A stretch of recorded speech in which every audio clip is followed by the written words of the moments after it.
Easy കുക്കിങ്ങിൻ്റെ മറ്റൊരു വീഡിയോയിലേക്ക് എല്ലാ കൂട്ടുകാർക്കും വീണ്ടും സ്വാഗതം. ഉള്ളിൽ നല്ല സോഫ്റ്റും പുറമേ നല്ല ക്രിസ്പി ആയിട്ട് നല്ല ടേസ്റ്റി ആയിട്ട് തയ്യാറാക്കിയെടുക്കാൻ പറ്റിയിട്ടുള്ളൊരു നെയ്പത്തിരിയുടെ റെസിപ്പിയുമായിട്ടാണ് ഇന്ന് ഞാൻ വന്നിട്ടുള്ളത്. രാവിലെ ചുട്ട് വൈകുന്നേരം ആയാലും ആ ഒരു സോഫ്റ്റ്നെസ് അങ്ങനെ തന്നെ ഉണ്ടാവും, ബലം വെക്കുന്ന പ്രശ്നമൊന്നുമില്ല. അപ്പം വളരെ ടേസ്റ്റി ആയിട്ടുള്ള ഈ നെയ്പത്തിരി എങ്ങനെയാണ് തയ്യാറാക്കി എടുത്തിട്ടുള്ളതെന്ന് നമുക്ക് വീഡിയോ കണ്ടു നോക്കാം. പിന്നെ ഞാനിത് അവിടെ 2 കപ്പോളം പുഴുക്കലരിയാണ് കേട്ടോ എടുത്തിട്ടുള്ളത്. നമ്മൾ റേഷൻ കടയിൽ നിന്നൊക്കെ വാങ്ങിക്കുന്ന ചോറ് വെക്കുന്ന അരിയാണ് എടുത്തിട്ടുള്ളത്. ഇനി ഒരു പാത്രത്തിൽ കുറച്ച് വെള്ളം ഞാൻ ഗ്യാസ് അടുപ്പിലേക്ക് തിളപ്പിക്കാൻ വേണ്ടി വെച്ച് കൊടുത്തിട്ടുണ്ട്. ഇതിലേക്ക് ഒരു 1/2 ടീസ്പൂൺ ഉപ്പിട്ട് കൊടുത്തതിന് ശേഷം വെള്ളം നന്നായിട്ടൊരു തിള വന്ന് കഴിയുമ്പോൾ നമ്മൾ എടുത്തു വെച്ചിട്ടുള്ള റേഷൻ അരി ഉണ്ടല്ലോ അത് ഇതിലേക്ക് ഇട്ട് കൊടുക്കാം. അരി ഇട്ട് കൊടുത്ത് ഉടനെ തന്നെ ഫ്ലെയിം ഓഫ് ചെയ്യുക. ശേഷം നന്നായിട്ടൊന്ന് മിക്സ് ചെയ്തെടുത്ത് നമുക്കിത് മൂടി വെച്ച് കൊടുക്കാം. പിന്നീട് ഒരു 4-5 മണിക്കൂർ നമുക്കിതൊന്ന് കുതിരാനായിട്ട് മാറ്റി വയ്ക്കണം. ഞാനിപ്പോൾ ഇത് തലേദിവസം രാത്രിയാണ് കുതിർത്തെടുത്തിട്ടുള്ളത്. പിന്നെ രാവിലെയാണ് തുറന്ന് നോക്കുന്നത്. ഇതാ നമ്മുടെ അരിയൊക്കെ നന്നായിട്ട് കുതിർന്ന് വന്നിട്ടുണ്ട്. ഇനി ഇത് ഒരു 2-3 പ്രാവശ്യം നന്നായിട്ടൊന്ന് കഴുകിയെടുത്തൊന്ന് ഊറ്റി മാറ്റി വയ്ക്കാം. ഇപ്പോൾ അതായത് നല്ലപോലെ കഴുകിയതിന് ശേഷം ഊറ്റി വെച്ചിട്ടുണ്ട്. ഇനി ഇതിലേക്ക് ഒരു 2 കൈപ്പിടിയോളം തേങ്ങ ചേർത്ത് കൊടുക്കുന്നുണ്ട്. കൂടെ തന്നെ ഒരു 5-8 ചെറിയുള്ളി തൊലി കളഞ്ഞതും ചേർത്ത് കൊടുക്കുക. നിങ്ങൾക്കിപ്പോൾ ചെറിയ ജീരകം ഈ ഒരു സമയത്ത് വേണമെങ്കിൽ ചേർത്ത് കൊടുക്കുക. ഞാൻ ഇപ്പോഴല്ല കേട്ടോ ചേർത്ത് കൊടുക്കുന്നത്. ഇതിലേക്ക് 1/2 ടീസ്പൂൺ ഉപ്പ് കൂടെ ചേർത്ത് കൊടുത്ത് ഇതെല്ലാം ഒന്ന് നന്നായിട്ട് മിക്സ് ചെയ്തെടുക്കണം. നെയ്പത്തിരി ഒരു പ്രാവശ്യം ഈ ഒരു രീതിയിൽ ഉണ്ടാക്കി കഴിഞ്ഞാൽ പിന്നെ നമ്മൾ ഇങ്ങനെ ഉണ്ടാക്കുള്ളൂ കേട്ടോ. അത്ര നല്ല ടേസ്റ്റുള്ളൊരു നെയ്പത്തിരിയാണിത്. നന്നായിട്ടൊന്ന് മിക്സ് ചെയ്തെടുത്തതിന് ശേഷം മിക്സി ജാറിലേക്ക് ഇട്ട് നമുക്ക് ഈ അരി ഒന്ന് അരച്ചെടുക്കണം. കുറേശ്ശെ വെള്ളം ഒഴിച്ചു കൊടുത്ത് നമുക്കിത് നന്നായിട്ട് അരച്ചെടുക്കാം. ഒന്ന് അരച്ചെടുത്തതിന് ശേഷം അരഞ്ഞ് കിട്ടാൻ ബുദ്ധിമുട്ടാണെങ്കിൽ നന്നായിട്ടൊന്ന് ഒരു സ്പൂൺ വെച്ചൊന്ന് മിക്സൊക്കെ ചെയ്ത് കൊടുത്തതിന് ശേഷം കുറേശ്ശെ വെള്ളം ഒഴിച്ചു കൊടുത്ത് നമുക്കിത് വീണ്ടും അരച്ചെടുക്കാം.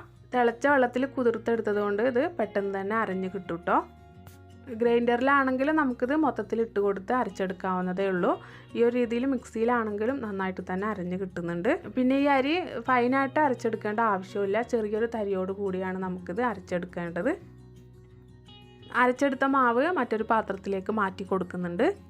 ഇങ്ങനെ 2-3 പ്രാവശ്യമായിട്ട് കുറേശ്ശെ വെള്ളം ഒഴിച്ചു കൊടുത്ത് എല്ലാ അരിയും ഞാൻ അരച്ചെടുത്തിട്ടുണ്ട്. ഇത് കണ്ടില്ലേ, ഇത്രയൊരു തരിയോട് കൂടിയാണ് അരച്ചെടുക്കേണ്ടത്. ഇപ്പോൾ ഈ മാവ് നല്ല ലൂസായിട്ടാണ് ഉള്ളത്. ഇനി നമുക്കിതൊന്ന് തിക്കാക്കി എടുക്കാൻ വേണ്ടിയിട്ട് ഇതിലേക്ക് കുറച്ച് വറുത്ത അരിപ്പൊടി ചേർത്ത് കൊടുക്കാം. അതിനോടൊപ്പം തന്നെ ഈ ഒരു സമയത്താണ് ഞാൻ ചെറിയ ജീരകം ചേർത്ത് കൊടുക്കുന്നത്. ഇനി കൈവച്ച് നമുക്കിത് നന്നായിട്ടൊന്ന് മിക്സ് ചെയ്തെടുക്കണം. നെയ്പത്തിരിയുടെ ആ ഒരു പരുവത്തിലെ മാവാവുന്നത് വരെ വറുത്ത അരിപ്പൊടി ഇട്ട് കൊടുത്ത് നമുക്കിത് നന്നായിട്ടൊന്ന് കുഴച്ചെടുക്കാം. എനിക്കിപ്പോൾ ഒരു 1/2 കപ്പോളം പത്തിരിപ്പൊടി വേണ്ടി വന്നിട്ടുണ്ട് ഇതൊന്ന് തിക്കായി കിട്ടാൻ വേണ്ടിയിട്ട്. ഇത് കണ്ടില്ലേ, ഇത്രയൊരു തിക്നെസ്സിലാണ് കേട്ടോ നമുക്ക് ഈ മാവ് കിട്ടേണ്ടത്. ഇനി ഇതിൽ നിന്നും കുറേശ്ശെ മാവെടുത്ത് കയ്യിൽ വെച്ച് ചെറുതായിട്ടൊന്ന് ഉരുട്ടിയതിന് ശേഷം നമുക്കിത് ഒരു വാഴയിലയിൽ വെച്ച് പരത്തിയെടുക്കാം. വാഴയില തന്നെ വേണമെന്നൊന്നുമില്ല കേട്ടോ, ഒരു പ്ലാസ്റ്റിക്കിൻ്റെ കവറിലായാലും ഇതുപോലെ തന്നെ ഒന്ന് പരത്തിയെടുത്താൽ മതി. കുറച്ച് ഓയിലൊന്ന് തടവിയതിന് ശേഷം വേണം പരത്തിയെടുക്കാൻ.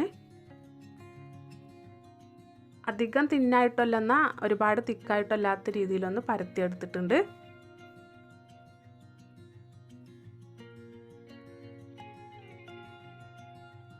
ഓരോന്നും ഇതുപോലെ പരത്തി നമുക്ക് ചൂടായ എണ്ണയിലേക്കിട്ട് ഫ്രൈ ചെയ്തെടുക്കാം. എണ്ണയിലേക്കിട്ട് ഒരു 10-30 സെക്കൻഡൊക്കെ കഴിയുമ്പോഴാണ് കേട്ടോ നമുക്കിതൊന്ന് പൊങ്ങി കിട്ടുക. ഇതുപോലെ ഒന്ന് പൊങ്ങി വന്ന് കഴിയുമ്പോൾ നമുക്ക് തിരിച്ചിട്ട് കൊടുക്കാം. മീഡിയം ഫ്ലെയിമിൽ വെച്ചിട്ട് വേണം കേട്ടോ ഇത് ചുട്ടെടുക്കാൻ.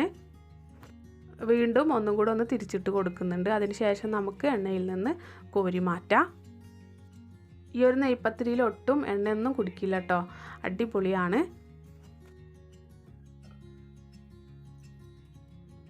ഇതുപോലെ തന്നെ ഓരോന്നും പരത്തി ഞാൻ ചുട്ടെടുക്കുന്നുണ്ട്. നമ്മളിപ്പോൾ നെയ്പത്തിരി വൈകുന്നേരമാണ് ഉണ്ടാക്കുന്നതെങ്കിൽ രാവിലെ ഒന്ന് തിളച്ച വെള്ളത്തിൽ കുതിർത്തെടുത്താൽ മതി. അതുപോലെ തന്നെ രാവിലെയാണ് ഉണ്ടാക്കുന്നതെങ്കിൽ രാത്രി തിളച്ച വെള്ളത്തിലൊന്ന് കുതിർത്തെടുത്താൽ മതി. അപ്പോൾ പുറമേ നല്ല ക്രിസ്പിയും ഉള്ളിൽ നല്ല സോഫ്റ്റ് ആയിട്ടുള്ള അടിപൊളി നെയ്പത്തിരി നമുക്ക് കിട്ടും. എല്ലാവരും ഒരു പ്രാവശ്യമെങ്കിലും ഒന്ന് ഉണ്ടാക്കി നോക്കണം കേട്ടോ, അടിപൊളി ടേസ്റ്റാണ്. പിന്നെ ഉണ്ടാക്കിയെടുക്കാനായിട്ട് ഒരുപാട് ബുദ്ധിമുട്ടൊന്നുമില്ല. ഒരു പ്രാവശ്യം ഉണ്ടാക്കി രുചി അറിഞ്ഞാൽ പിന്നെ നമ്മൾ ഇതുപോലെ തന്നെ ഉണ്ടാക്കുള്ളൂ. ബീഫ് കറിയോ ചിക്കൻ കറിയോ ഒക്കെ കൂട്ടി കഴിക്കാൻ അടിപൊളി ടേസ്റ്റാണ്. അപ്പോൾ എല്ലാവരും ഒന്ന് ട്രൈ ചെയ്ത് നോക്കണേ. നിങ്ങൾക്ക് വീഡിയോ ഇഷ്ടപ്പെട്ട ലൈക്ക് ചെയ്യാനും ചാനലൊന്ന് സബ്സ്ക്രൈബ് ചെയ്ത് സപ്പോർട്ട് ചെയ്യാനും മറക്കരുത്. അടുത്ത നല്ലൊരു റെസിപ്പിയുമായി നമുക്ക് വീണ്ടും കാണാം.